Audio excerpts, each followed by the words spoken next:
right, this is CS50, and this is the day before our test, of course.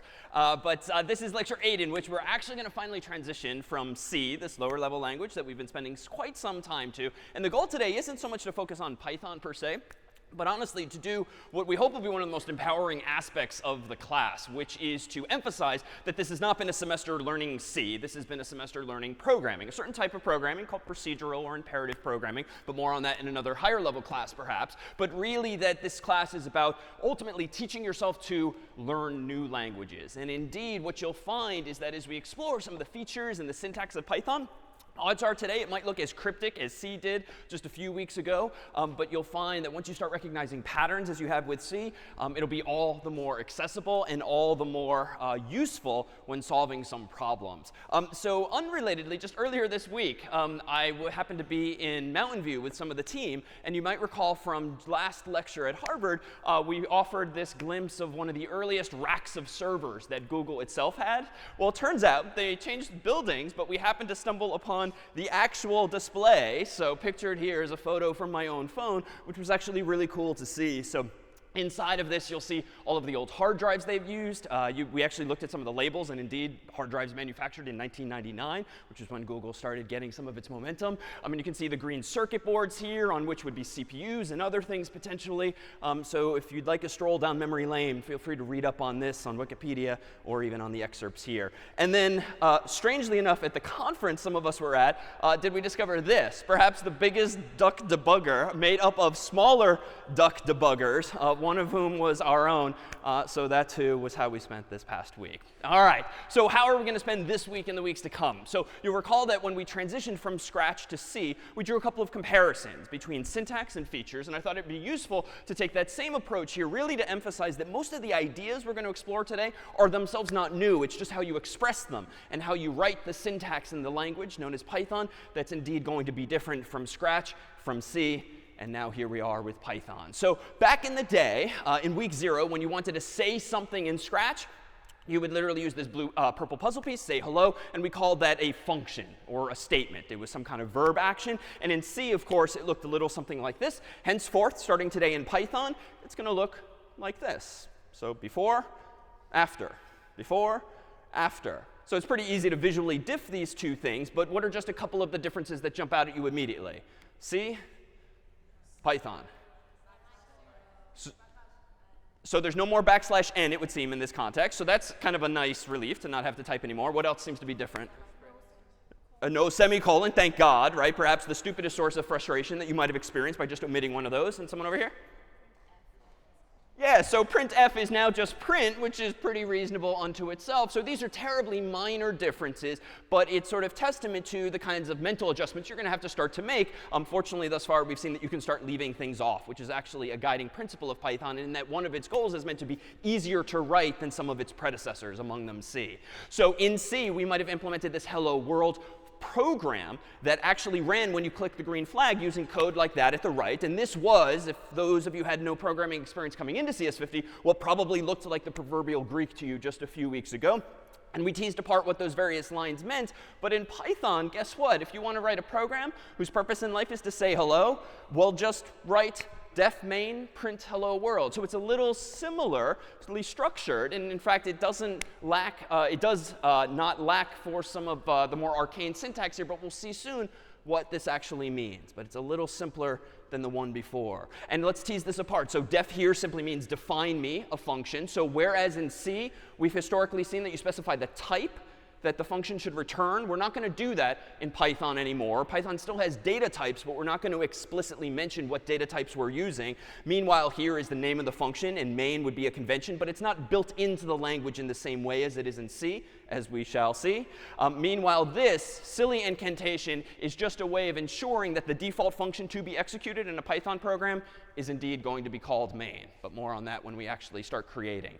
But this is perhaps the most subtle but most important difference, at least early on. And it's even hard to see at this scale, but notice the colons, both here and here that I've highlighted now in yellow, and these dots, which are not to be typed, but are just meant to draw your attention to the fact that I hit the space bar 4 times in those locations. So if you have ever sort of gotten some feedback from your TA or TF that your style could be better, closer to 5 out of 5 because of lack of indentation or pretty formatting, Python's actually going to help us out with this. So Python code will not run if you have not indented things properly. So gone are the curly braces that encapsulate related lines of code within some block of functionality. And instead, they're replaced generally with this general structure. You have a colon, and then below that and indented are all of the lines that are somehow related to that earlier line of code. And the indentation must be consistent. So even though your own eye might not quite distinguish 4 spaces from 3, the Python environment will. And so this will actually help implicitly enforce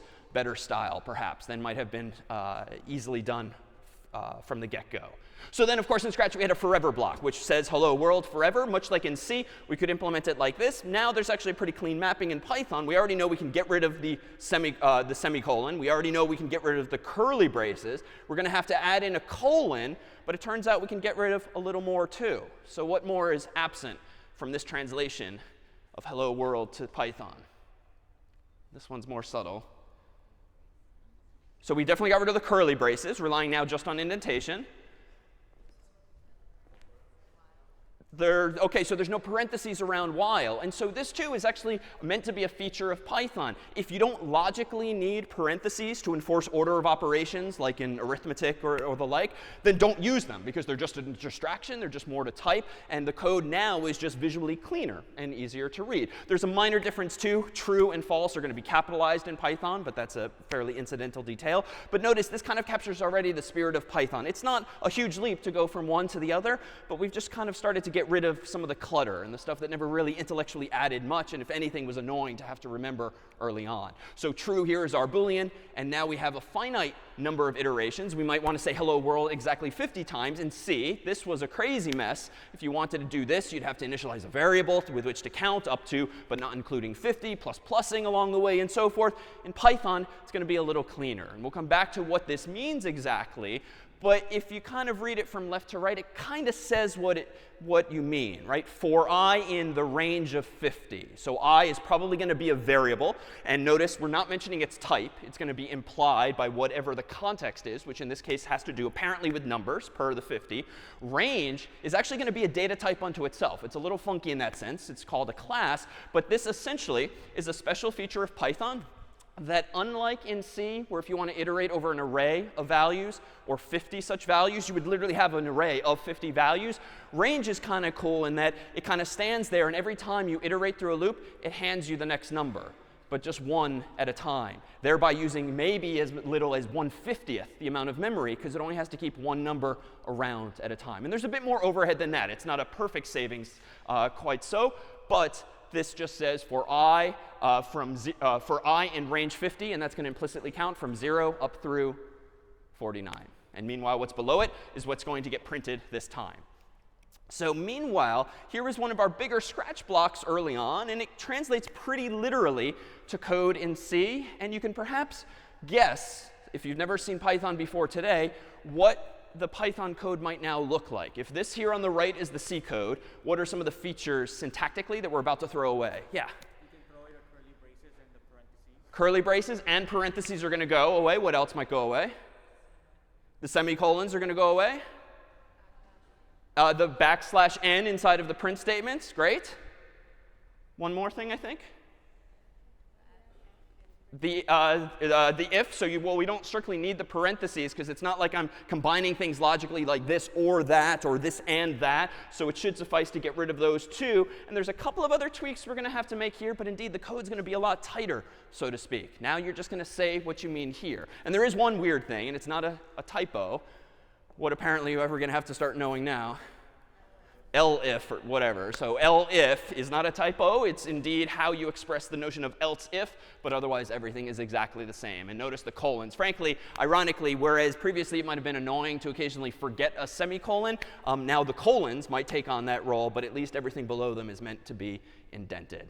So here's a fundamental difference beyond the sort of silly syntactic differences of this and, say, other languages. The flow of work that we've been using thus far has been essentially this in C. You write source code in a file generally ending in .c.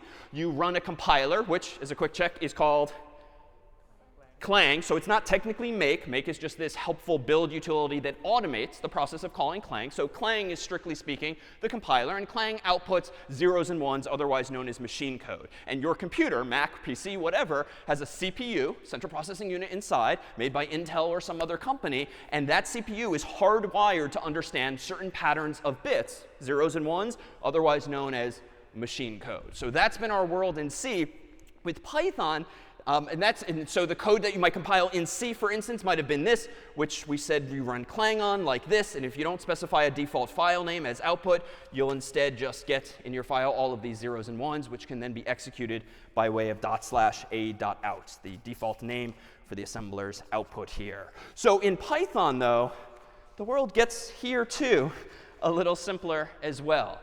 So we just now have source code and an interpreter. So there's no machine code, it would seem. There's no compiler, it would seem. And frankly, there's one fewer arrow, which suggests to me that the process of running Python code itself is actually going to be a little easier. Running C code has typically been 2 steps. You rerun Clang, or via make, you run Clang. Then you run the program. And it's fine. It's not all that hard, but it's 2 steps. Why not reduce to 2 steps what you could instead do in 1? And we'll see exactly what this means. Now, technically, that's a bit of an oversimplification. Technically, underneath the hood, if you wanted to run a program like this, that simply prints out hello world, you would simply run Python hello.py, and the result of that would be to see hello world on the screen, as we'll soon see. But technically underneath the hood, there is some other stuff going on. So there actually kind of is a compiler, but there's not something called machine code per se. It's called bytecode. There's even something called a Python virtual machine. But all of this is abstracted away for us, certainly for the sake of today's conversation, but also in the real world more generally. Humans have gotten better over the decades at writing software and writing tools via which we can write software. And so a lot of the more manual processes and a lot of the lower level details that we've been focusing on, if not struggling on in C, start to go away, because much like in week 0, where we started layering on idea after idea, zeros and ones, ASCII, colors, and whatnot, similarly with our actual tools are we going to start to do the same. So whereas in the past, or whereas in actuality, what's going on underneath the hood is this process here, we can start to think about it really is something quite simpler. Now, if you're curious, and if you take some higher level class, like CS51 or another, you'll actually talk about things like bytecode and assembly code and the like, and we saw a glimpse of the latter a bit ago. This happens to be an intermediate language that Python source code is converted into before it's run by the computer. But again, we're going to turn a blind eye to those lower level details. So here are some of the tools now in our toolkit. In Python, there are data types, though as of now, we've not seen any examples whereby I specify what types of values are going to be in my variables or what types of values a function is going to return. But they are there. Everything is sort of loosely typed in that whatever you want a variable to be, it will just take on that data type, whether it's an int or string or the like. It's not going to be the full word string. In Python, it's literally called str. But there are some familiar types here, bool and float and int and others. And in fact, among the others, as we'll soon see, are features like range. But before that, know too that will provide, for at least our first foray into Python, a few familiar functions. So Python has different mechanisms than C for getting input from the user. We've abstracted some of those details away in a new CS50 library for Python that you'll really just use one or few times before we transition away from even that. But we'll give you functions like getChar, getFloat, getInt, getString that handle all the requisite error checking, so that at least for your first few programs, you can just start to get some real work done without diving into underneath the hood there. And then lastly, here's some other tools in our toolkit. And we'll just scratch the surface of some of these today. But what's nice about Python and what's nice about higher level languages more generally, like more modern languages that learned lessons from older languages like C, is that you get so much more for free, so much more out of the box. There's so much more of a kitchen sink. There's so many metaphors we can use here, all of which speak to the fact that Python has more features than C. Much like Java, if you took a PCS or something else, than C, so does Python have a whole toolkit for representing complex numbers, for representing dictionaries, otherwise implemented as hash tables, as you now know. Lists, which is kind of synonymous with an array, but a list is an array that can sort of automatically grow and shrink. We don't have to jump through hoops as we did in C. Range we've seen briefly, which just hands you back one number after another in some range, ideally for iteration. Set is the notion from mathematics, where if you want to put bunches of things into a data structure and you want to make sure you have only one of each such thing without duplicates, you can use a set. And a tuple is also a mathematical notion typically where you can combine related things without complicating things with actual structs. Like x comma y is a common paradigm in lots of programs, graphics or videos or certainly math and graphing itself. You don't really need a whole full-fledged data structure. You might just want to say x comma y.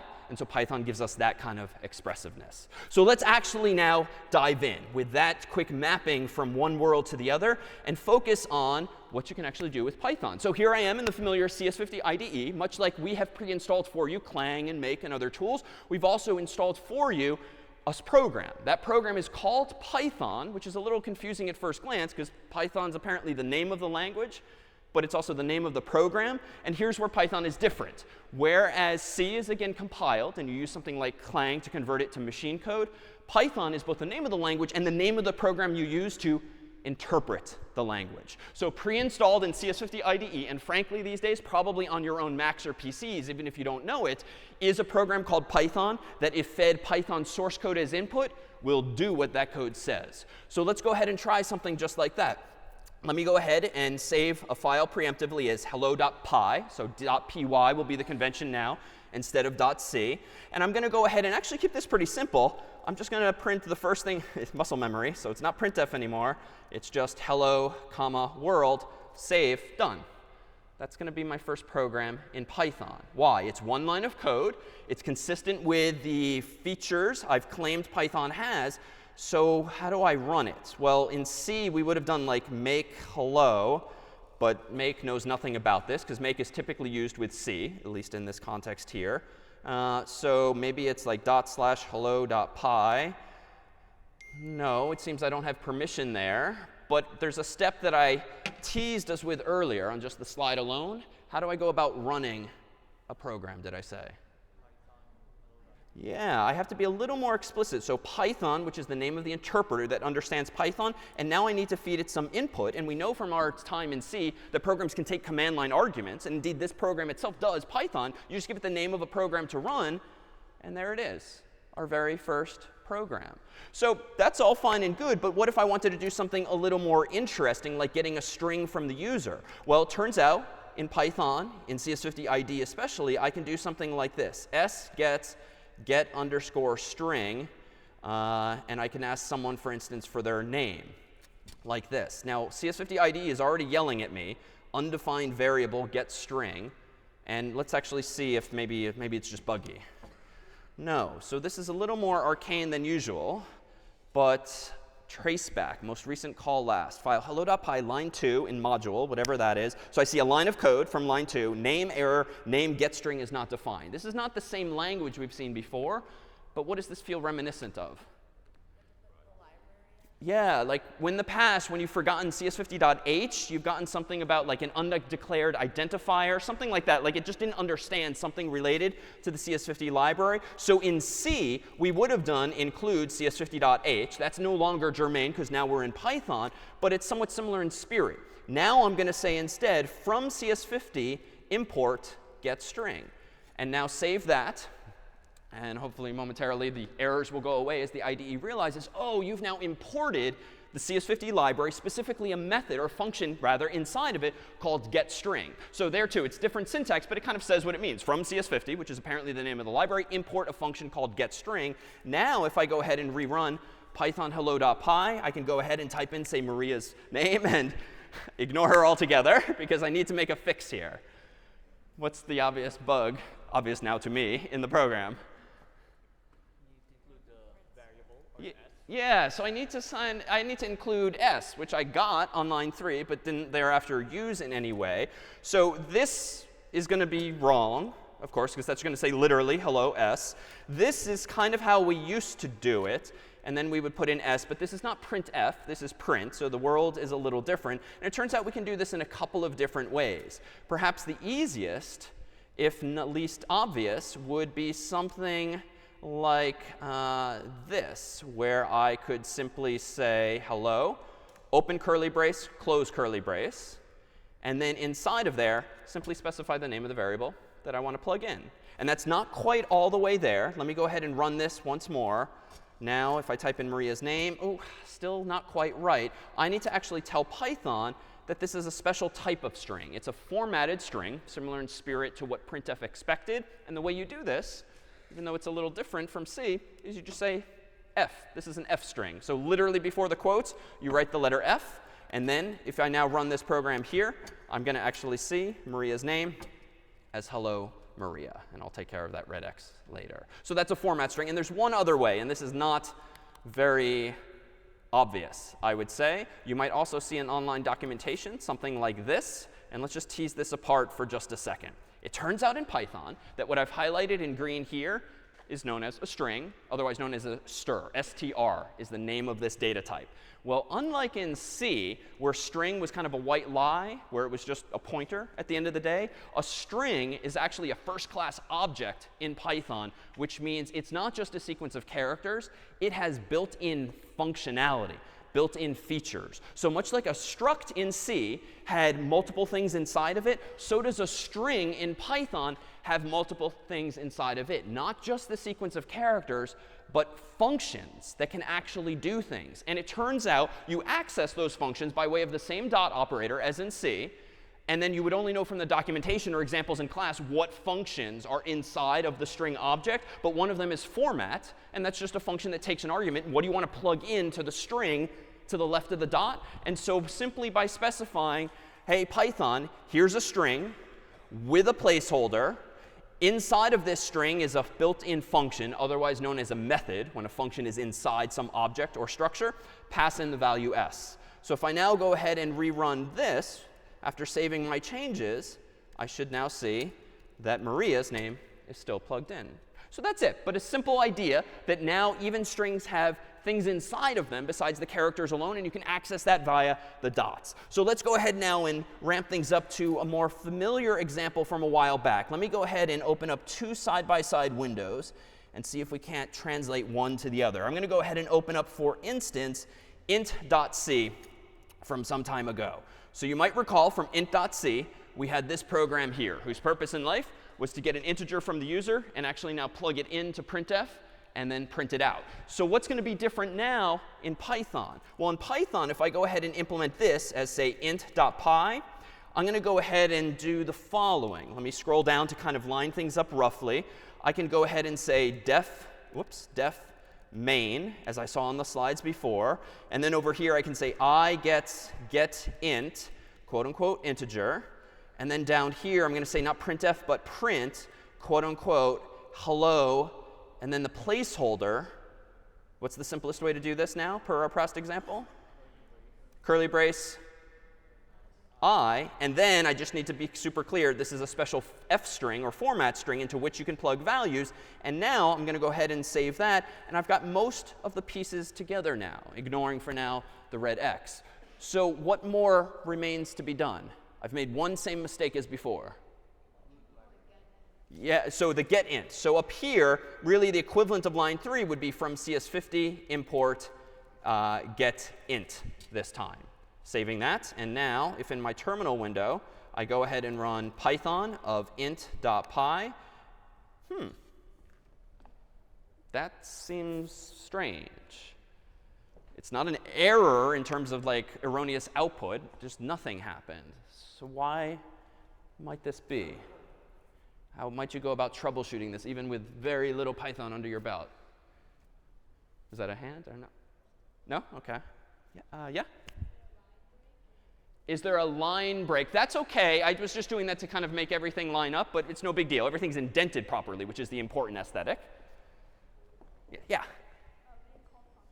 We didn't call the function, and this is where Python's a little different from C. In C, recall, main just gets called automatically for you. Humans years ago decided that shall be the default name of a function. In Python, line 6 here, calling something main is just a convention. I could have called it foo or bar or any other word. It has no special meaning. And so in Python, if you want to actually call main, you need to do something, frankly, that's, I think, one of the stupider distractions early on. But you have to literally say this. If the name of this file happens to equal something that's specially called main, then call main. So long story short, when you run the Python interpreter on a file, as we've been doing with Python space int.py or hello.py, there is a special global variable that your program has access to called underscore underscore name underscore underscore. And if that default name happens to be underscore underscore main underscore underscore, then you know that you have the ability to call any function you want by default. So for now, much like we did in week 1, where we glossed over certain details that just weren't all that interesting, lines 11 and 12 for now, let's consider not all that interesting, but it's how we're going to kickstart these programs. Because now if I run Python space int.py, type in a great number, hello, 42. It's the meaning of life, the universe, and everything. So let's now actually do something more powerful than just getting a single int from the user. Let me go ahead and close off this one and close off this one and open up, say, ints.c after splitting my window again into 2 windows here. And let's open ints.c. So this one was a little different in that we did some arithmetic. And so here's going to be another difference in Python. Here's what we did in C. And what was curious or worth noting about math in C? Which of these did not quite behave as you might expect in the real world? Division? Yeah, why? What did division do? Yeah, it chopped off or rounded down. It floored the value by throwing away everything after the decimal point. So this line here, 18, where it's such and such divided by such and such is such and such. And we literally just said x divided by y. If you divided, for instance, 1 divided by 2 in grade school, hopefully you would get the value 1/2 or 0.5. But in C, what did we get instead? 0. So it gets truncated to an int, the closest int without a decimal point being 0, because 0.5 is really 0.5, and thus we had that effect. So in Python, things are going to be similar in spirit, but this is kind of a feature that was fixed, or a bug that was fixed. In Python, let me go ahead here and open up an example I wrote in advance called ints.py, which is actually now going to look like this. So the Python equivalent now, which I'll roughly line up, looks a little different. And there's a few distractions because we have all these f strings now in the way. But notice I'm just plugging in x's and y's. But what's a new feature apparently in Python arithmetically? So floor division. So this was the more proper term for what C has been doing all this time. In C, when you use the slash and you divide one number by another, it divides and then floors it to the nearest int. In Python, if you want that same old school feature, you're going to now use // not to be confused with the C comment. And if you want division to work the way you always knew it did in grade school, you continue using just the slash. So a minor point, but one of the differences to keep in mind. So if we actually run this here in Python, if I go into source 8 today and our weeks directory for week 1, and I run python ints.py, here now we're going to see 1 and 2. And there's all of the values that we would expect to see. All right, so without dwelling too much on this, let's fast forward to something more powerful like conditions. So in Python, if we want to do something only conditionally, laying out my browser like this, let me go ahead and open up, let's say, conditions.c, which once upon a time looked like this. So in this example here, notice that we have a program that gets 2 ints from the user and then just compares x and y and prints out whether they're greater than, less than, or equal to ultimately. So let's actually do this one from scratch over here on the right. So let me go ahead and save this as conditions.py. And then at the top, what's the very first thing I'm going to apparently now need? Yeah, so the CS50 library, so from CS50 import, it looks like getInt is the one we want this time. Now, how do I go about getting an int? Or what's the translation of line 9 on the left to the right-hand side of the screen? X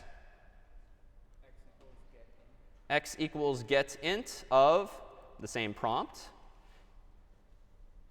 OK, what comes next? If I line it up roughly here, y gets getInt of quote unquote y. And what's down here? The condition. So if x less than y? No parentheses are necessary. It's not wrong to put them, but it's unnecessary. And now enters a word into our terminology. It's not Pythonic, so to speak. If you don't need them, don't put them. So if x is indeed less than y, what do we want to do? We want to print x is less than y. Yes? No? OK. All right, good. So else if x. OK, good. Right? So kind of goofily, if, then go ahead and print out x is greater than y. And as an aside, I actually did that accidentally. But it turns out in Python 2, you can use double quotes or single quotes. Either is fine. Whereas in C, single quotes had a very specific meaning, which meant what? Chars, so single characters, and double quotes meant strings, sequence of characters, which meant 0 or more characters followed by \0. In Python, all of that is gone. Single quotes and double quotes are equivalent. I'll almost always use double quotes just for consistency, as should you for consistency within your own files. But sometimes it's useful to drop into one or the other if you nest, for instance, quote marks, as you might have once in a while in C. OK, so finally, else print out x is equal to y. So it's cleaner, and frankly, I don't need all this white space, so let's go ahead and just make this a little tighter still. You can see that in 11 lines, we've now done what took 27 or so last time. But I have omitted something, to be fair. What did I omit? Yeah, I didn't do that whole calling a function thing. There's no mention of main. And it actually turns out that's not strictly necessary in Python. If you're going to be interpreting a file that contains Python code, and it's a simple enough program that you don't really need to factor code out and organize it into separate functions, then don't. If this is what would now be called a command line script, a program that just has lines of code that you can execute literally at the prompt. So if I go into this directory and run Python of conditions.py, enter, x will be 1, y will be 2, x is indeed less than y. And that's it. I don't need to bother doing all of this, as I proposed earlier. Def main, and then I could go in here, and if you've never known this, and now it's useful especially for Python, you can highlight lines or just tab them all at once. I could do this, but then I would need this thing, which I'd probably have to go look up how to remember it if you're doing it for the first time. There's just no value in this case to doing that. But at least it can be there as needed. So let me go ahead and undo that, and we're back to a porting of one to the other. All right, so that might then be conditions. And let's see if we can't. No switch there. Let's take a look at this one. Let me open up, rather than comparing all of them side by side, let me just open up this one now called noswitch.py, which is reminiscent of a program we ran some time ago called noswitch.c. And you can perhaps infer what this does from the comments alone. What does this program do in English? Because logical operators is not all that explicit at top. What's that? Yeah, so if you've ever interacted with a program that asks you for a prompt, yes or no, here's some code with which you might implement it. And we could do this in C. We're just comparing characters here, but there's a few differences. If you kind of now think back to how you might implement this in C, even if you don't recall this specific program. I'm importing my library right up here. I'm then calling getChar this time, which is also in CS50's library for Python. And then notice there's just a couple of things different down here. Syntactically, besides the colons and the indentation and such, what else is noteworthy? Yeah. Yeah, like thank God, you can just say more what you mean now. If you want to do something or something, you literally say or. And if we were instead, albeit nonsensically here, trying to do the conjunction of two things, this and that, you could literally say and. So instead of the two vertical bars or the two ampersands, here's another slight difference in Python. Let's now take a look at another example reminiscent of one's past, this one called return.py. So here is an example where it's actually more compelling to have a main function function, because now I'm going to start organizing my code into different functions still. So up here, we are importing the getInt method, or the getInt function from the CS50 library. Here I have my main function just saying x gets getInt, and then print out the square of x. So how do you go about defining your own custom function in Python that's not just main? Well, here on line 11 is how I would define a function called square that takes apparently an argument called n, though I could call this anything I want, colon, return n star star 2. So a few new features here, but again, it's no big deal once you just kind of look these features up in a manual or in a class.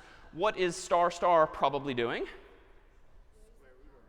Not square root, the power of. Yeah, so n star star 2 is just n raised to the power of 2. That was not a feature we had in C. So now we get this in Python. And what's this line 12 in green with the weird use of double quotes? Yeah, it's a comment. And it's a different type of comment than we've seen before. Because in my previous example, I did have a few comments. Recall that just a moment ago in conditions.py, we had a whole bunch of comments, prompt the user for x, prompt the user for y, compare x and y. So whereas in C we were using // Python unfortunately uses that for floor division, so to speak. So we instead just use the hashtag or the pound sign to enumerate a line, to specify a line that should be thought of as a comment.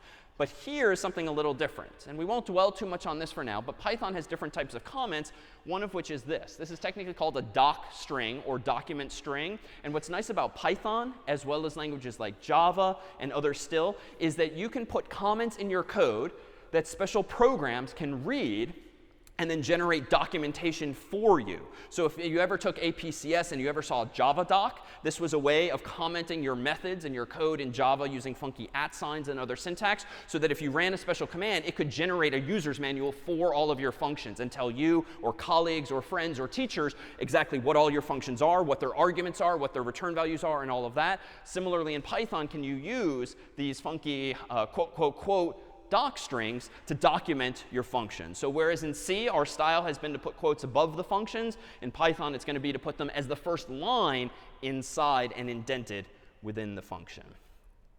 All right. So now let's actually try to port a program from code again, thinking back on week 1 in C when we had this program here. So there was quite a bit going. Oh, oops, spoiler. Don't look at that. Hopefully that didn't sink in just yet. So in week 1, we had this program in C, getPositiveInt. And its purpose in life was to write a program that gets a positive integer from the user. In and of itself, not all that interesting, but it was an opportunity to introduce a few things. One, we introduced this line 6 several weeks ago, which is known as a prototype. And what was the purpose of having that function prototype up there? Yeah, you declare the function, but why? Because it's already implemented down here on line 15. Yeah, because of the way the programs run, and frankly, because of how sort of naive or dumb that Clang is by design, it does not know that a function exists until it actually sees it. So the problem is that if in C you have main, inside of which is a call to function like getPositiveInt, but it's not implemented until a few lines later, Clang is going to be dumb and just not know that it even exists, and it's not going to compile your code. So this prototype, as we called it, is kind of a teaser, a hint, that doesn't implement the whole function. It just shows the compiler its return type and its types and order of parameters, so that that's enough information to then just trust that if I just blindly compile main, eventually I'm going to see the actual implementation of the function, so I can compile its bits as well. So in here, in C, we called getPositiveInt, and then we passed in a prompt. We stored it in a variable called I, and then printed it out. And then to implement this, we used kind of a familiar construct that you've used in other programs. Pretty much anytime you want to prompt the user for input, and you want to keep pestering him or her until they cooperate with whatever your conditions are, you would use the so-called do-while loop.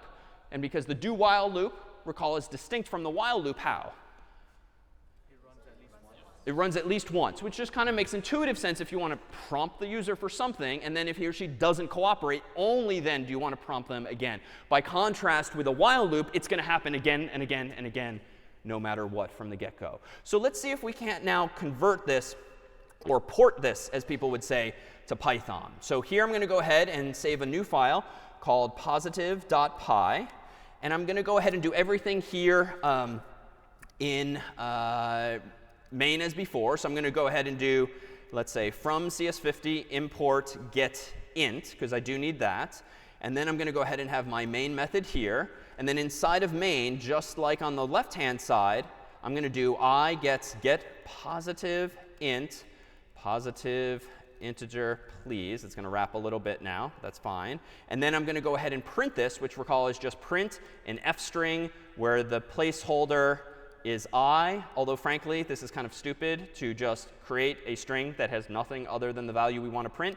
Nicely enough in Python, just print what you want. And so that simplifies that argument.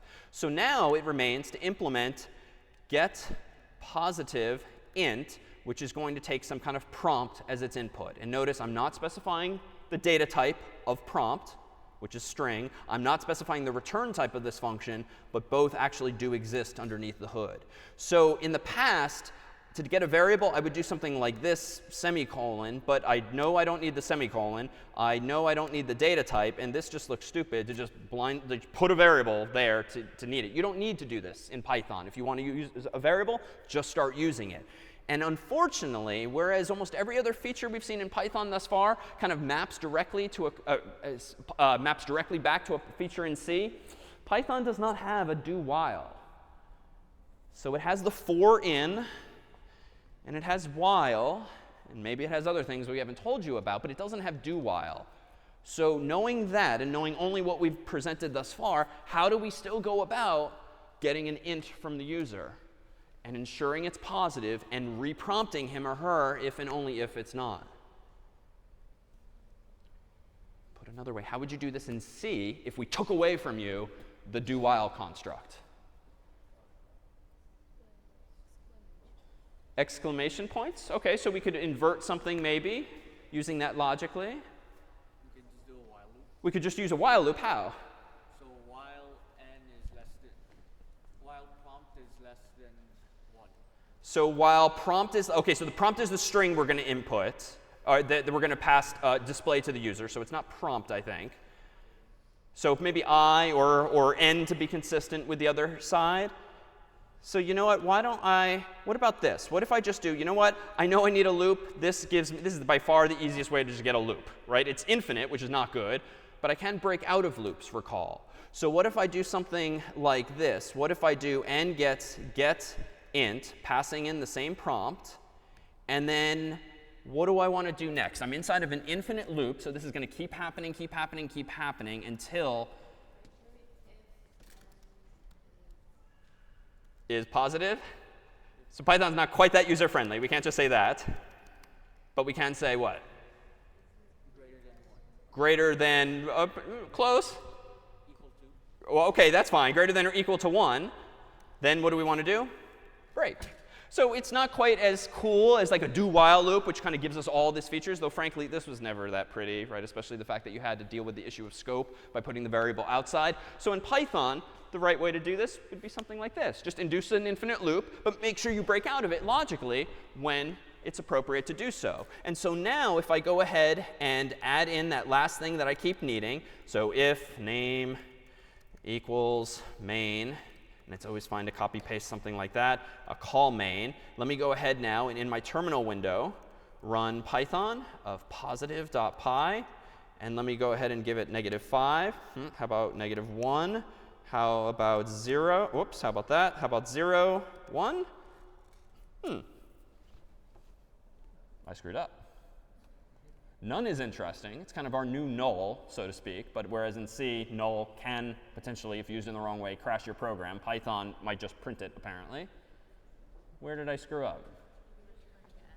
Yeah, so I didn't return an actual value. And whereas Clang might have noticed something like this, Python, the interpreter, is not going to be as sort of vigilant when it comes to figuring out if your code is missing something. Because after all, we never said we were going to return anything. And so we don't strictly need to.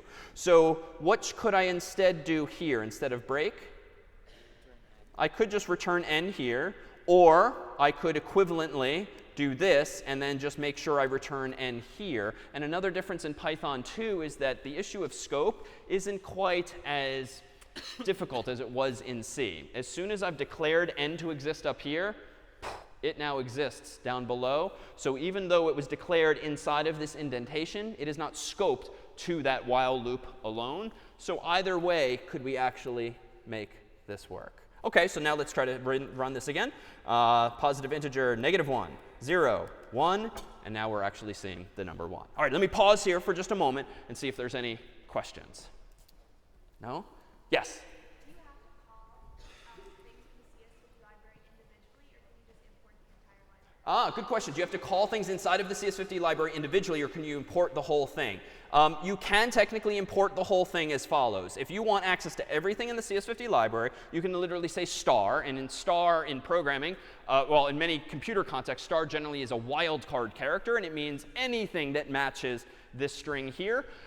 This is generally considered bad practice, though, because if CS50 staff happens to give you functionality or variables that you don't want, you have now just imported into your namespace, so to speak, all of those functions. So for instance, if the CS50 library had public inside of it a variable called x and y and z, in addition to methods like functions like getString and getInt and getChar, your program is now seeing variables x and y and z. And if you have your own variables called x and y and z, you're going to shadow those variables inside ours, and it just gets messy quickly. So generally, you want to be a little more nitpicky and just import what you want. Or another convention in Python is to not specify it like this, but instead to do import CS50. This does not have the same effect of importing all of those keywords like getInt and getString into your program's namespace, like the list of symbols you can actually type in.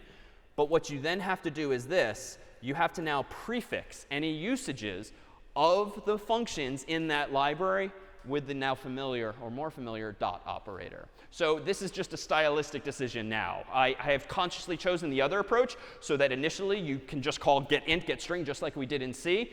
But technically and probably more conventionally would people do this to make super clear this isn't my getInt method, it's CS50's getInt function. OK, other questions? Yeah? Is it good coding practice to do the if underscore name, or just because like you can run hello world without the defining main? Do you really need to do like that? Oh, it's a good question. Short answer, no. So I'm showing you this way because you'll see this in various examples online and in programs that you might look at that are open source. Strictly speaking, this is not necessary. If you end up making your own library, this tends to be a useful feature. But otherwise, I could equivalently do this, which is perfectly fine as well. I can still define getPositiveInt. I can get rid of main altogether, and I can just now do this. So this program is equivalent and just as fine for now. OK, so with that said, let's do a couple of more examples here to kind of paint a picture of some of the things that are similar and different. And let's go ahead and open up, for instance, overflow.c from some weeks ago, splitting our windows again. And then on the right-hand side, let me open up something called overflow.py, which I put together in advance. So here we have on the left an example of integer overflow, whereby if I start counting at 1 and then don't even have a condition, and I just keep multiplying I by 2, by 2, by 2, doubling it, doubling it, doubling it, doubling it. We know from C that bad things happen if you just kind of keep incrementing something without any boundary in sight. So this program is just going to print out each of those values, and it's going to sleep 1 second in between. Same program in Python, looks pretty similar, but notice I'm doing initializing I to 1, doing the following forever, printing out I, multiplying I by 2, and then sleeping for 1 second. But sleep is also not built into Python in the way that print is. Notice what I had to include up here, and I wasn't sure what that was. And so honestly, just a few days ago, I Googled like sleep 1 second Python, saw that there's this time library inside of which is a sleep function, and that's how I knew which library to actually include. And just as there are man pages for C, there's a whole documentation website for Python that has all of this information as well. So let me go ahead and do this, and let me actually try to create 2 windows here. What's the best way for me to do this? Split 1 to 2. OK, so let's do this just so I can run this in the same place. So if I go into my source 8, my source 8 directory, and I go into weeks and 1, and I make overflow. Nope, sorry. Week 1. OK, so if I go into source 1 and I do make overflow, which is kind of cute semantically, I'm now going to be able to run a program called overflow. Meanwhile, over here, let me go ahead and split this window too. Damn it, not there. Let's put this over here. Oh, no. OK, 1 second, sorry. Overflow.py. OK, so now we're back. Oh, now I lost the other window. Oh, that's cool. OK, so let's do this. OK. Now I know how to use the IDE. All right, so on the left-hand side, I'm about to run overflow. And then lastly, without generating that beep again, I'm going to go in here. And I'm about to run Python of overflow.py. All right, and so the left will run the C version. The right will run the Python version. And we'll start to see, no pun intended, what happens with these programs. Oh, damn, I got to scroll. OK, so I'll just keep scrolling for us. This is fun. OK. OK, next time, Google how to sleep for half a second instead. OK, so there we go. Something bad has happened here. And now C is just completely choking. Things are in a funky state. So what happened on the left before the answer scrolls away? Integer overflow, right? We had so many bits becoming ones that eventually it was mistaken for a negative number temporarily, and then the whole thing just kind of got confused and became permanently zeros. Whereas on the right-hand side, like, yeah, Python, look at you go. Like, still counting higher and higher and higher. And even though we haven't talked about the underlying representation of these types in Python, like, what can we infer from the apparent better correctness of the version on the right in Python? It's not an 8-bit representation. And even C, to be fair, uses 32 bits for its ints. And that's why we got as high as 2 billion or 4 billion in total. But same idea. How many bits must Python be using? Yeah, maybe 64. I don't know exactly, but I know it's not 32 because it keeps counting up and up and up. And so this is another feature of Python, whereas int in C has typically been for us 32 bits, although that is technically machine specific. Python integers are now going to be 64, which just means we can do much bigger math, which is great for various data science applications and stats and whatnot, where you actually might have some large data sets to deal with. Unfortunately, we still have some issues of imprecision. Let me go ahead and close a whole bunch of these windows and go ahead and open up, for instance, just this one here. OK, no, I'm going to skip this and do one more, something slightly more fun, which is this. So in Python here, let's do a quick warm-up. This is going to print for me what? 4 question marks, right? And this is reminiscent. This is like a really cheap version of Super Mario Brothers. And if you think back to week 1 where we explored this, there was a screenshot I had of Super Mario Brothers, one of the worlds, where we just had like 4 question marks, which Mario could hit his head against to actually generate a coin. So we stepped up from there in C to do this instead. And this is going to give us another feature. But let's see if we can't start to infer from context what these programs do. Here's another one, Mario 1. What's this do? It's using a loop, for sure. And it's using how many iterations, apparently? 4. So from 0 to 1 to 2 to 3 total. Each time it's going to print out, apparently, a question mark. But now, just infer from this. Haven't answered this question already. What else is going on line 4 and why? Not going to a new line, right? So there's always this trade-off in programming and CS more generally, like, yay, we took away the \n, which was annoying to type. But now if it's always there, how do you turn it off? So this is one way to do that. And it's also reveals another fundamental feature of Python. Notice that print apparently takes, in this case, more than one argument. The first is a string, literally quote, unquote, and a question mark. The second is a little funkier. It's like a word, and it's then an equal sign, and then it's a quote mark. So what is this here? So it turns out Python supports what are called named parameters. So in C, any parameters you pass to a function are defined ultimately by way of their order. Because even if a function takes arguments that have names, like x and y, or a and b, or whatever, when you call the function, you do not mention those names. You know they exist, and that's how you think about them in the documentation or in the original code. But you don't name the arguments as you pass them in and call a function. You instead pass them in the appropriate order per the man page or per the documentation. So in Python, you can actually be a little more flexible. If a function takes multiple arguments, all of which have names, you can actually mention the names explicitly, thereby freeing you from the minor inconvenience of having to remember and always get right the actual order of arguments. So in this case, print apparently takes at least 2 arguments in this case, one of which is called end. And if you want to use that one, which is clearly optional because I haven't used it yet, you can literally mention it by name, set an equal sign, and then specify the value that you want to pass in. So if I actually now go into this and go into weeks and 1 and do Python of Mario1.py, whoops, I'll still get, in week 2, if I get Mario1.py, I still get 4 question marks, but that's the result of printing this with a line ending of quote unquote. If I do this, meanwhile, it's a little stupid because I'm going to get that for free if I just omit it altogether, but now I get 4 question marks here. And if you really want to be funky, you can do something like this, which is just going to be taken literally to give you that instead. Unclear use utility of taking this approach, but that's all, that's going on. Let's take a look at Mario 2. This one works a little differently as well. And how would you describe the feature offered by this version of Mario?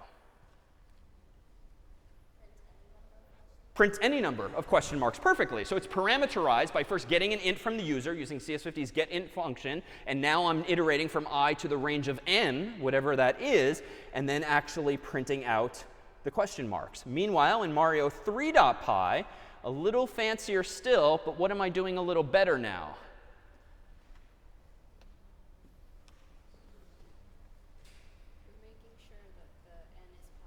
Yeah, I'm just making sure that the n is positive. So I didn't bother implementing a whole function called like get positive int. I don't need that. This is a super short program. I'm just using the same logic up here, inducing deliberately an infinite loop, breaking out of it only when I've gotten back a positive integer, and then printing out that many of hashtags reminiscent of the bricks in Mario. And then lastly, we have this slightly more sophisticated version that actually prints out a different shape altogether.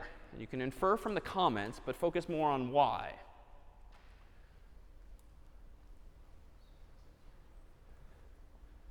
So this first line 12 iterates from I to n, whatever n is that the user typed in.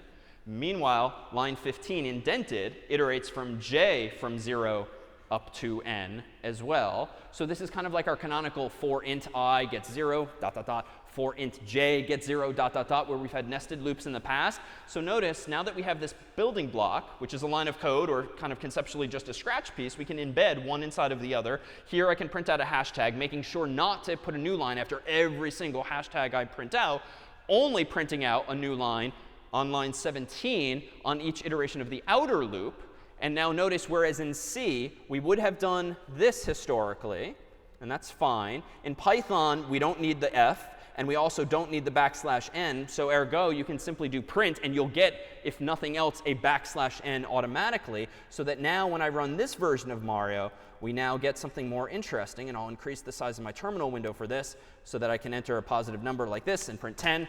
And now we've got a whole block. So that was a lot. Let's go ahead and take our 5-minute break here. And when we come back, we'll look at some more sophisticated examples still. All right. So let's begin to start to transition to actually solving problems with Python after introducing just a couple of additional features that aren't so much syntactic, but actual features of the language. So here on the left was an old program we wrote in week 3 called argv0.c, and its purpose in life was simply to allow you to run a command line argument for the very first time. And that was a nice tool to have in our toolkit. So how might we go ahead and map this? Well, we actually need to know how Python works a little bit differently as follows. If I go ahead and open a new file called, let's call it argv0.py, I'm going to go ahead and translate this just as we did earlier. So I'm going to go ahead and want to use the following. So if argc, so there is no argc, and actually, so def main, there was also no argc or argv, and it's not actually correct to do this and this, as you might assume. It turns out that the feature command line arguments are provided by a Python package, so to speak, or a library, much like the CS50 library is a package that you can import in Python speak. So to do this, I actually need to do this, import sys, which gives me access to a whole bunch of system-related stuff, like what the user has typed at the command prompt. And if I want to check if the number of words that the human typed at the prompt is 2, I actually am going to do this. If the length of sys.argv equals 2, then I'm going to go ahead and print out,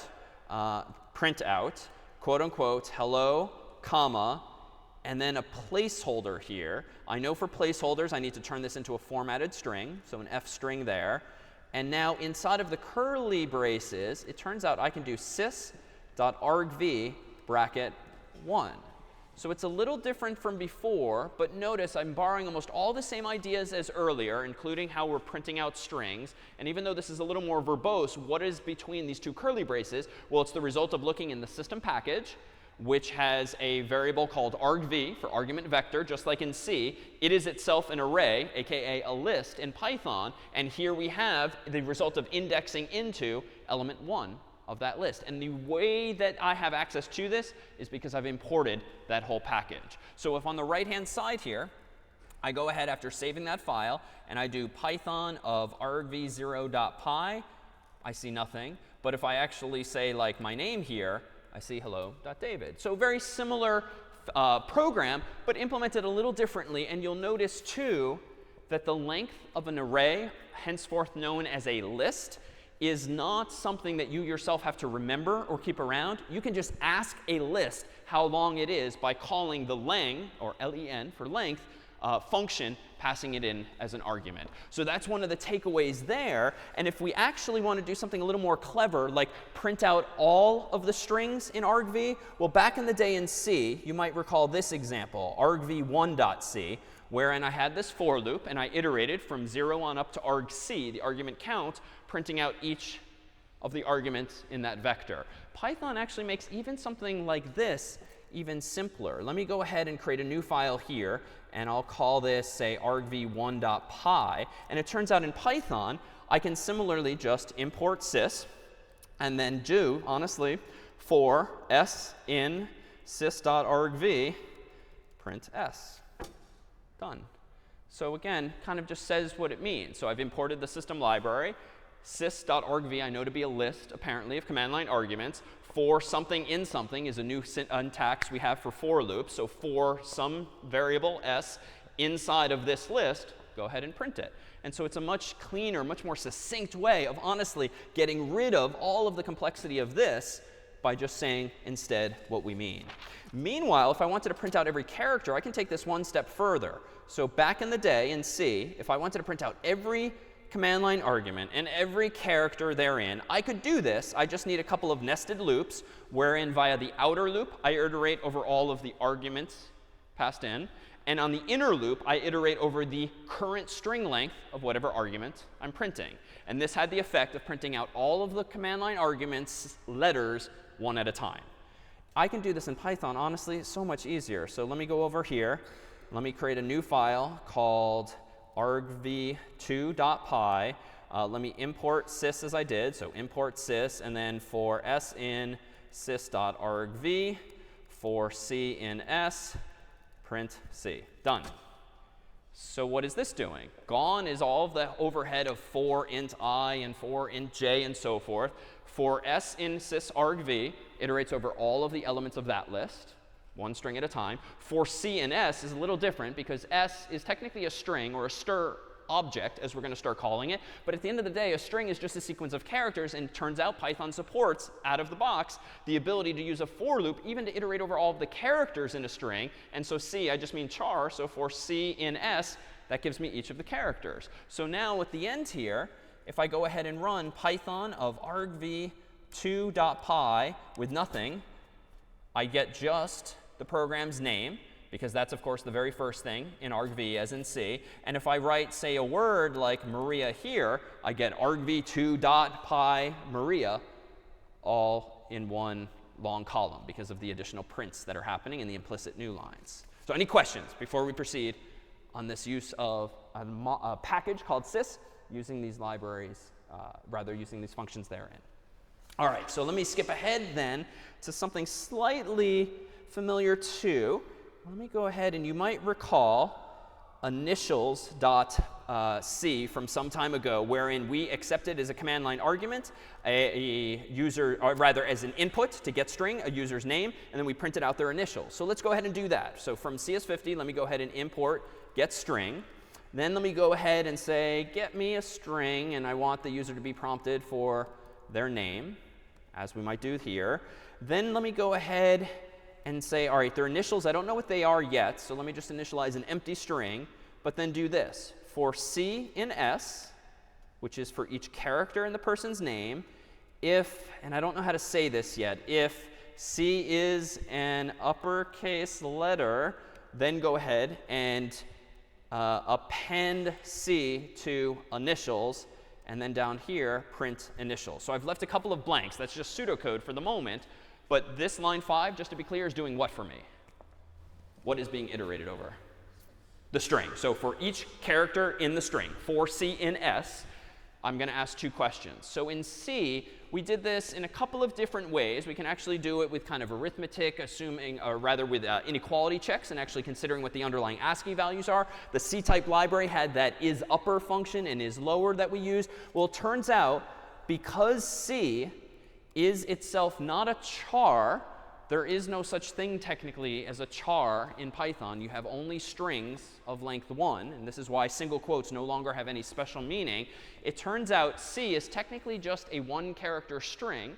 Strings are what we've started calling objects, which is a fancier name for struct. So inside of an object, like a string, is functionality, and we saw one piece of functionality earlier, which was what? Not length, but though that is another one. It was format. We saw it briefly, but when I did the string.format, I proposed that there's actually built-in functionality to a string called format. Well, you know what? It turns out there is a method or function inside of the string class, also called isUpper, and I can ask the very string I'm looking at that question by saying, if C.isUpper is true, then go ahead and append C to initials. So in C, if initials were technically a string, how could you go about appending another character to a string in C? C.append? Not in C. In C. Oh, so in C, the language. OK, so what's a string in C? A string in C is a sequence of characters, the last one of which is \0. All right, so it's an array of characters, last of which is \0. So if I, for instance, typed in my first name, David, and now I want to append Malan to the end of it, how do I do that in C? Exactly. It's like an utter pain in the neck. You have to create a new array that's bigger, that can fit both words, copy the David into the new array, then copy the last name in, then put the null terminator at the new array, then free probably the original memory. I mean, it's a ridiculous number of hoops to jump through. And you've done this on occasion, especially for things like perhaps problem set 5. But my God, we're kind of past that. Just go ahead and append to the array the character you care about. So in this case, not an array, but a list. Not an array, but a string object that's initially blank. It turns out that Python supports this syntax, plus equals, typically means arithmetic and add one number to another, but it also means append. So you can simply append to initials by doing plus equals C, one additional character. So even though the string starts like this and this big in memory, it's then going to grow for one character, grow, grow, grow, grow, until it has all of the user's initials. And as for where that memory is coming from, who cares? Like, this is the point that we're now past. You leave it to the language. You leave it to the computer to start to manage those details. And yes, if it needs to call malloc, fine, do it. Don't bother me with that detail. We can now start thinking and writing code sort of conceptually at this level instead of at this level. So again, we're sort of abstracting away what a string even is and leaving it to the language itself. So if I now go ahead and run Python of initials.py and type in, for instance, Maria Zlatkova here with a capital M and a capital Z, I then see her names because I've plucked out the middle initials. And if we do something else like David J. Malan, even with a period in there, it infers from the capitalization what my initials should actually be. So again, a much tighter way of doing things. Let me go ahead and now open up another example we didn't see a few weeks ago, though it was included in some of our distribution code if you wanted to look. Some weeks ago, we had this program among the distribution code where I declared an array of strings called book. And I proposed that there were these several names in the phone book, so to speak, all of the past instructors of CS50, sorted alphabetically. And then down below in this C program, I used that global variable called book to implement, it seems, linear search. And to implement linear search in C, I'm going to need, of course, a loop to iterate over all of the strings. This line 26 does exactly that. I then in C recall how to use stir compare, because remember we tripped over this issue early on where you can't just compare two strings in C because you'd be comparing accidentally their addresses, their pointers, not the actual value. So we use stir compare, and I can pass in the name that I'm looking for and the ith book one at a time, checking for equals 0. And then I can call Mike or David or whoever I'm trying to call, or just quit if the user isn't found. So what did this program actually do? If I go into this example, which again was from weeks 3, and I do make linear.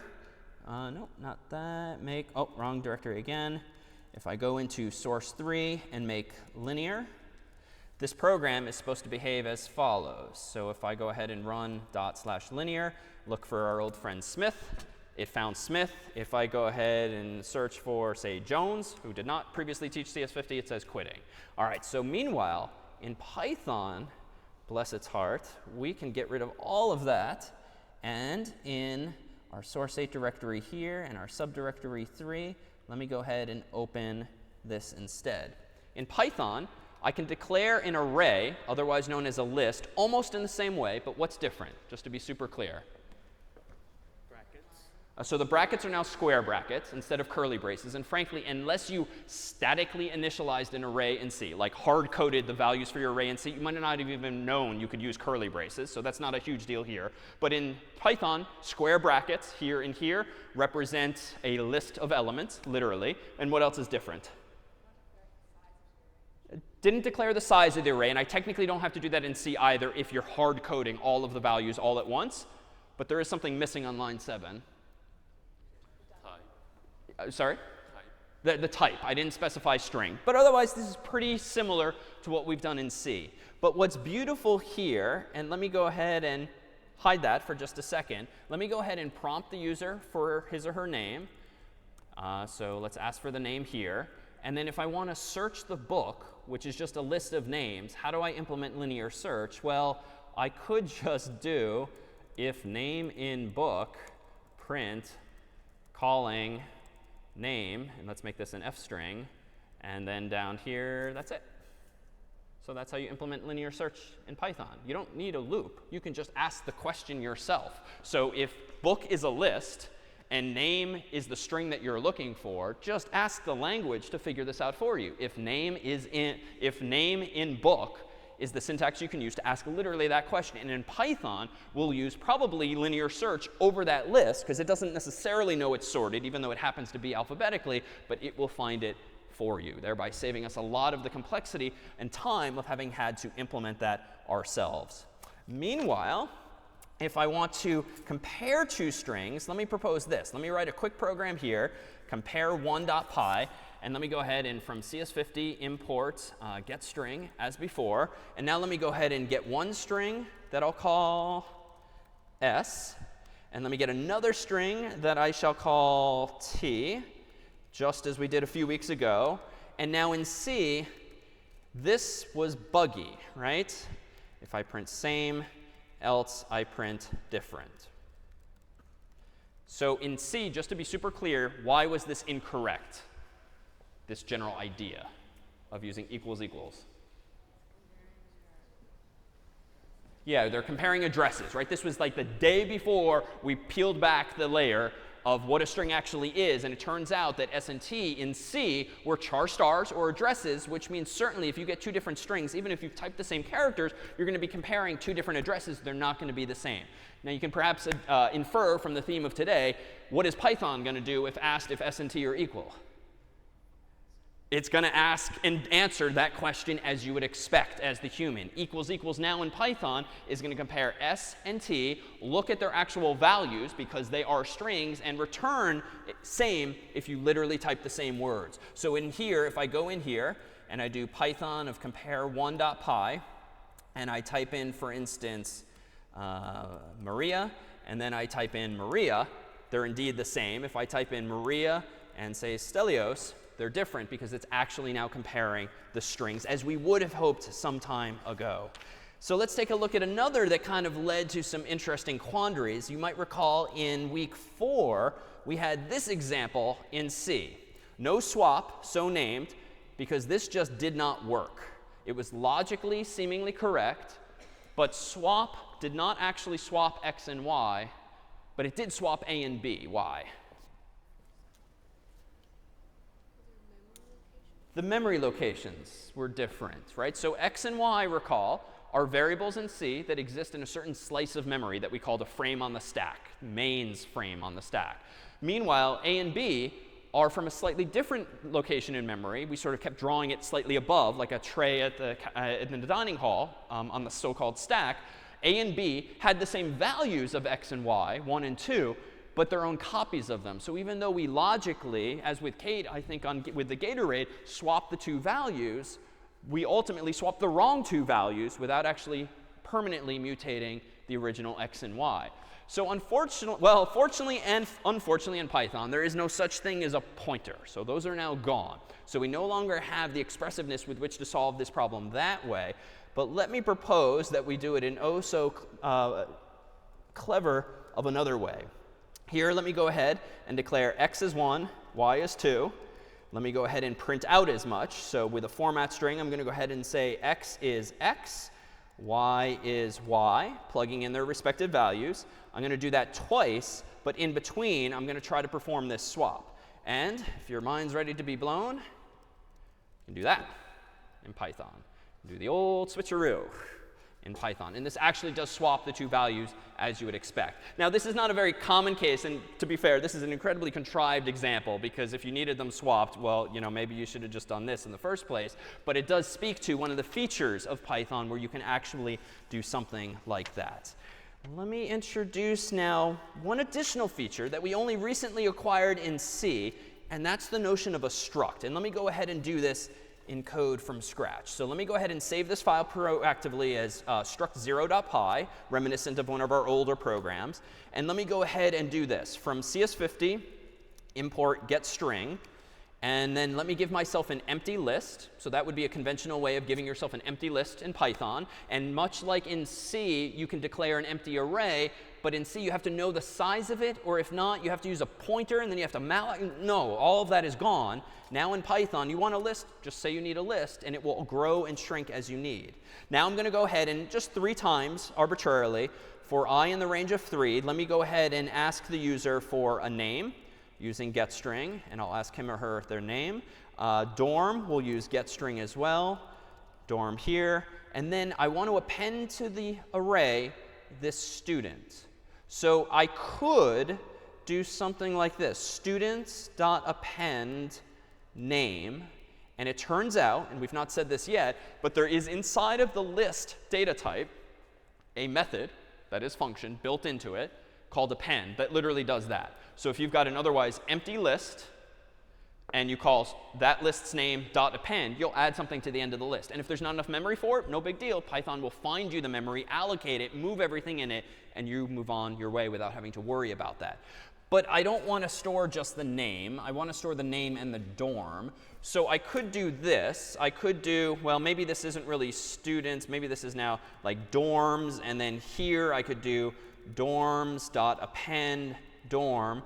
But why is this devolving now into bad design if my goal was to associate a student with his or her dorm and then keep those values together?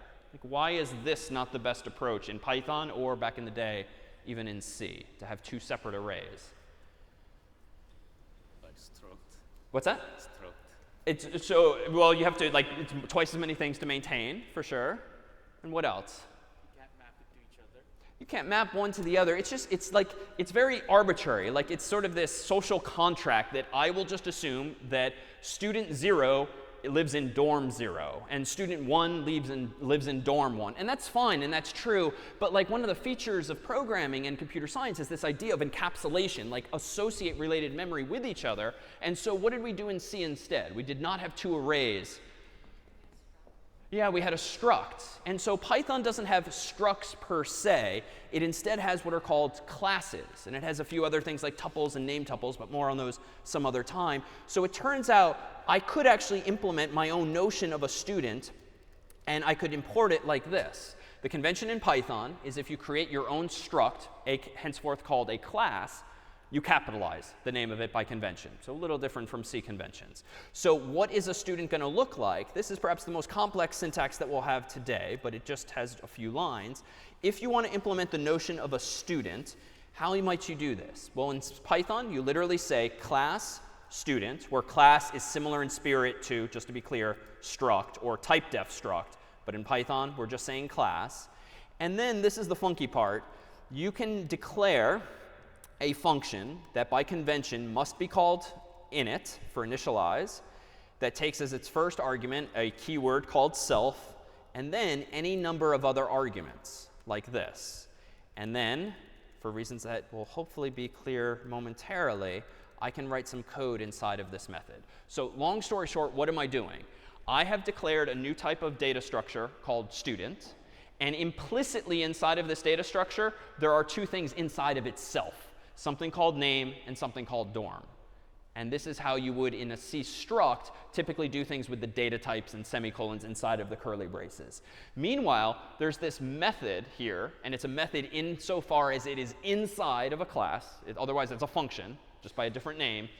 This method init takes whatever self is, more on that another time, but it then takes 0 or more custom arguments that you can provide. And I called it name and dorm.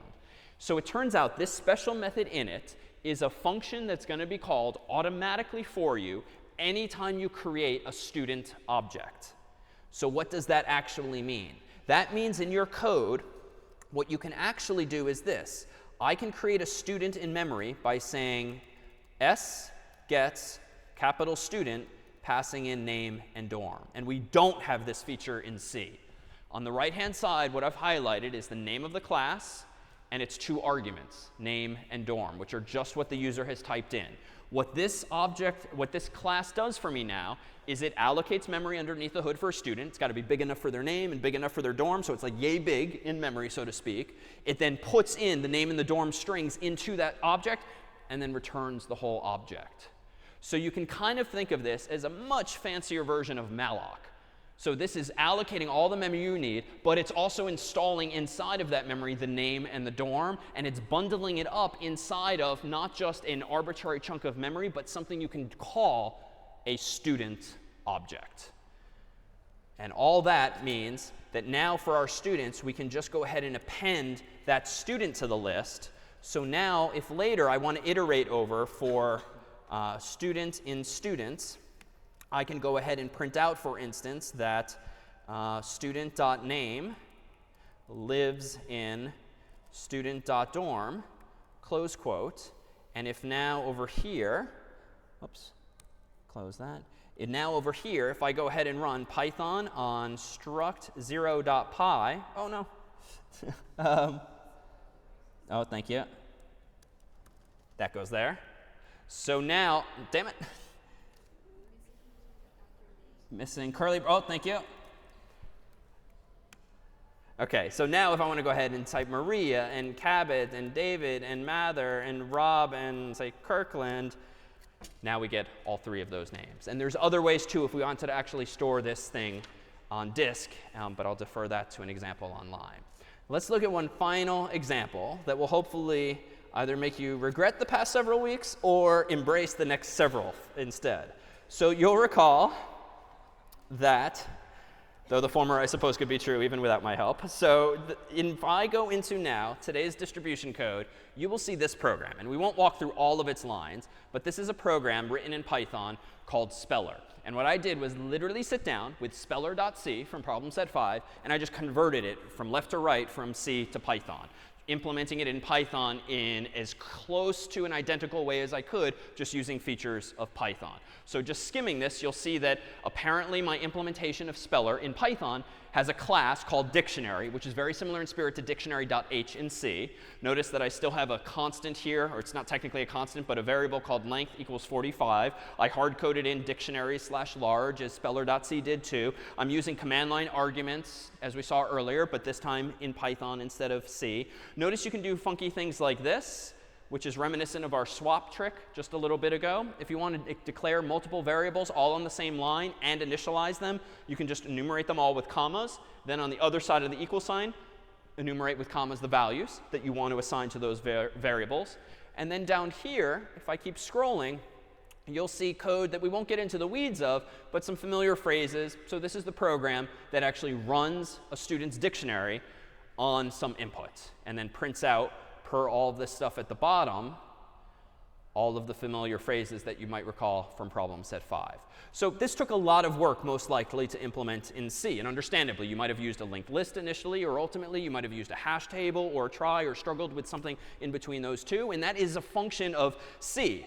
C is difficult. C is challenging because you have to do everything yourself. An upside, though, of it is that you end up getting a lot of great performance, theoretically. Like once you have implemented the code, you're kind of as close to the hardware as possible. And so your code runs pretty darn well and is dependent only then on your algorithms, not on your choice of language. So here, let me go ahead and implement a file called dictionary.py.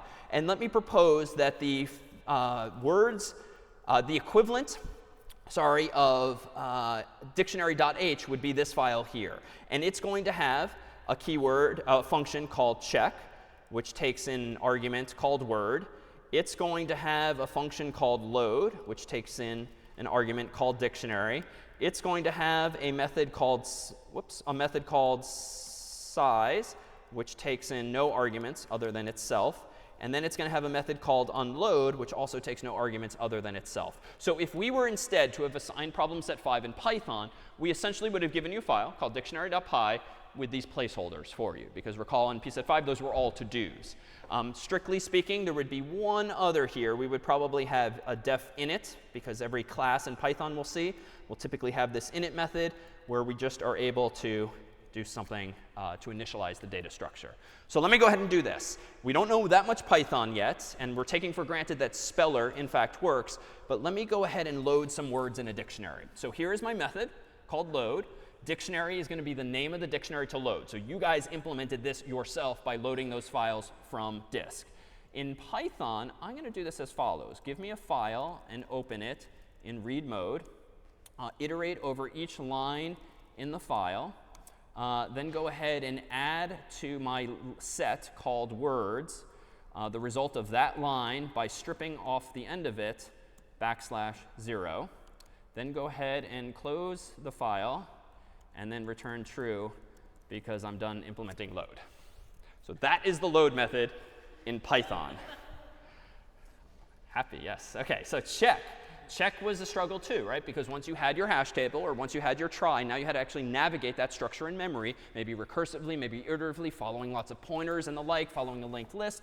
How about I just do, let's just say, if word lowercase in self.words, return true, else return false. Done. So that one's done. Size, we actually can kind of infer how to do this. Return the length of the words. That's done. Unload, don't have to worry about memory in Python, so that's done. And there you have problem set 5. Thank you. So what then are the takeaways? Either great elation that you now have this power, or great sadness that you had to implement this first in C. But this was really ultimately meant to be thematic. Like, hopefully moving forward, even if you struggled with any number of these topics, linked lists and hash tables and pointers and the like, hopefully you have a general understanding of some of these fundamentals and like what computers are doing underneath the hood. And now with languages like Python and soon with JavaScript and SQL, with a little bit of HTML and CSS mixed in for our user interfaces, do you have the ability to now solve problems taking for granted both your understanding understanding of those topics and the reality that someone else has now implemented those concepts for you, so that when it comes to solving problems at 6 and 7 and 8, and then leaving CS50 and solving problems in your own domain, you have so many more tools in your toolkit, and the goal really for you is going to be to pick whichever one is most appropriate. So let's adjourn here. I'll stick around for questions, and we'll see you next time. Best of luck on the test.